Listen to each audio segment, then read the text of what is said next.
This is Katie the Foodie and welcome to my new YouTube channel. I am so excited for the content that I have planned.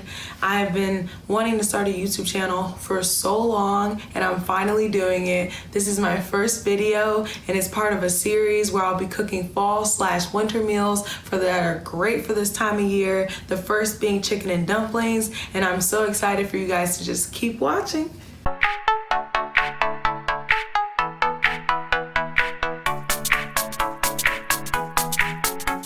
First thing I do is take inventory of my main ingredients. So I have celery, carrots, onion, garlic, and chicken.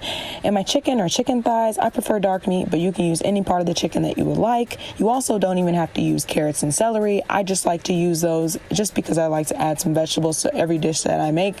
So I'm also going to heat up my stock pot, which is the main pot that all my ingredients will end up in, first being my chicken stock. So you see me heating that up, and then next I'll be chopping up all of my vegetables to put them on the heat.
So next, after cutting up all my vegetables, I put them into the heat and I stir them up, and I just kind of want them to cook down, become soft before I start adding all of my chicken stock and other ingredients.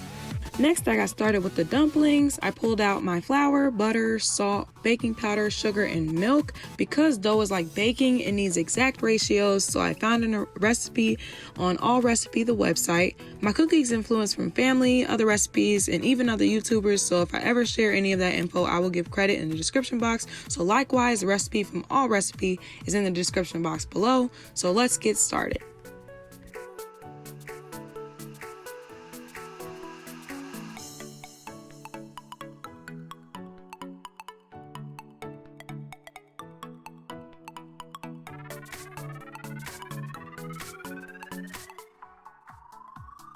Here you'll see me cubing the butter. When I learned this trick, it really helped me out. At first, I used to think that, cubing butter, softened butter, melted butter, they're all the same thing. I'm just gonna put it in there and it'll be fine. But I learned that when a recipe calls for cubing butter and really kneading it into the dough, which you will see me do, it really does help. It really does help the dough or whatever you're making, biscuits, dough, bread, cookies. It really, whatever the recipe calls, how you should handle your butter is how you should do it. It really does change the texture of the dish. And I just thought that I'd throw that tip in there because that was something that took me a while to learn.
So now I'm adding my boneless, skinless chicken thighs. I put these in the crock pot with some seasonings and some chicken broth, and I cooked them on low for about 8 hours or until tender. And then I shredded them, and now you see me adding them to the pot. I realized you didn't see, but I added chicken stock as well. The form of chicken stock I prefer is bouillon cubes or powder. If you're not familiar with it, 1 cube of bouillon goes with 1 cup of water, or 1 teaspoon of the powder goes with 1 cup of water. It just depends on how you buy it. I prefer it because I use a lot of chicken stock in the dishes that I make and the amount of volume that I cook at, and I also store it in I can store it in a more condensed fashion, and when it's just a few cubes or an amount of powder that comes in a small jar. This can be found in the soup aisle. Usually, if not, it'll be with the spices. I also added 4 to 5 cups of water, so that kind of just gives you an idea of how many I use, about 4 to 5 bouillon cubes. You can also vary your taste as well with the bouillon cubes a lot more. Like sometimes I might add 6 cubes with 4 cups or 5 cups of water, just to make it a little bit stronger. So this will vary for you and your preference of ingredients, and also the amount of chicken dumplings or added components that you put in as well. It just kind of varies. I added my seasonings. As you can see, I added salt, pepper, minced garlic. I use minced garlic because it's easier to store and it's faster and more convenient than chopping up cloves. So you can find it in the produce section on the end caps. So that's just kind of how I do that, and some products that I use that I find really helpful. And so I'm going to add some milk, and I just add a splash. I don't measure much, but I would say that's probably about a third a cup, or to a half a cup. You'll be able to tell. I taste my food along the way. I kind of observe my food along the way. And so I also am adding about a fourth a cup of flour, and I'm just kind of mixing that in and just kind of seeing where everything's at. I'm going to bring that to a boil while I tend to my dumplings.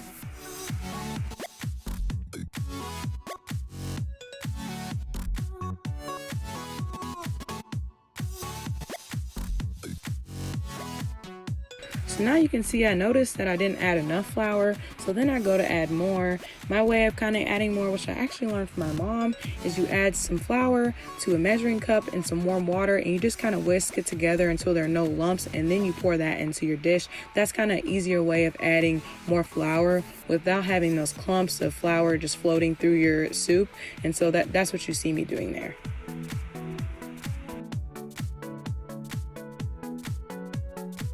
So now you're gonna see me kind of rolling out the dough before I cut it up and I put it in my dish.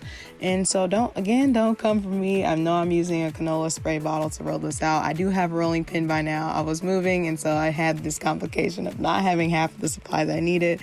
I also, as you can see, I have larger cutting boards now than I did before. And so I just thought I'd add that in, but don't come for me. Hey, I made the best with what I had. Now I use a pizza cutter. I found that is way easier, and I'm pretty sure that's what you're supposed to use anyway, but I've been using a pizza cutter now. I've made this since then, and I have done that, and it does make it a lot easier to cut. As you can tell, it is very difficult to kind of keep everything still while you're cutting with a butter knife, and so I do not do that anymore. I do recommend using a pizza cutter.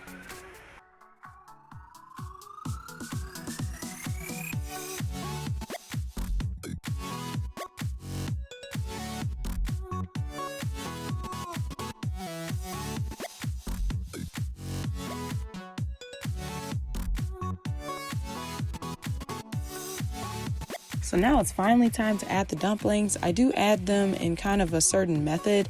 I add them one by one, and also once I've already covered the layer of the pot and dumplings, I do kind of let them sit there for a second and then stir them and then add more. I've never really had a problem with them sticking, but I've always wanted to try to avoid that. I don't know why. I always felt like that would happen if I just added them all at once. So that is my process, and I've never had problems with it. So that's kind of my madness to my method there, or method to my madness there. So yeah, that's what you see me doing.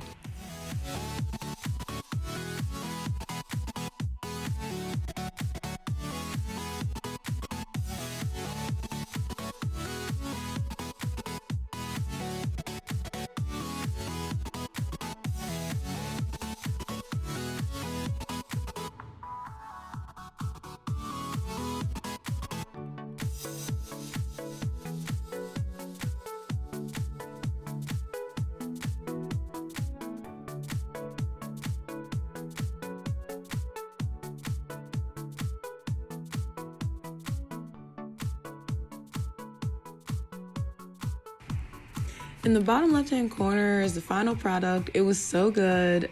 I hope you enjoyed this video. I've learned so much about editing and filming, so I already know some things are going to change next time. My content is only going to continue to get better and better, so stick around. And don't forget to subscribe, like, and comment. Bye!